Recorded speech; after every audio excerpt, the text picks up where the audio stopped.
second chapter of the book of Deuteronomy, which finds itself in this week's portion of Dvorim, Moses describes the final days of traveling in the desert. And it's described there that the Jews who had been promised the Canaanite land, the land of the Canaan, the Kenizi, etc., was not given to them. There were 3 Canaanite lands which will be given to the Jewish people sometime in the future.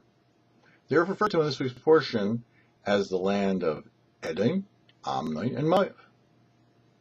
And it says we'll get those other lands, which will make it 10 lands that we get, in addition to the 7 Canaanite ones, sometime when Mashiach comes.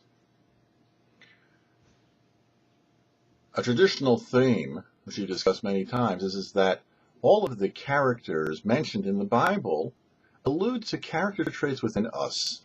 And so too it is also with the names mentioned of the various countries. The 7 Canaanite nations represent the 7 emotions. And we're told that we have to drive out those 7 Canaanite nations, meaning we have to be focused on godliness within us. And our primary emphasis is now dealing with our wants and our desires, our passions, controlling ourselves. The intellect is left for a later time,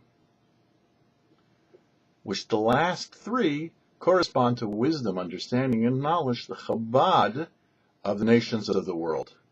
And indeed, when it is that Mashiach comes, our focus will be bumped up to also controlling our intellect and our intellectual pursuits, that they be also geared towards godliness and an understanding of godliness. As the prophet says, that with the time of the Messiah's coming, the earth will be filled with the knowledge of God as the waters covered the seas.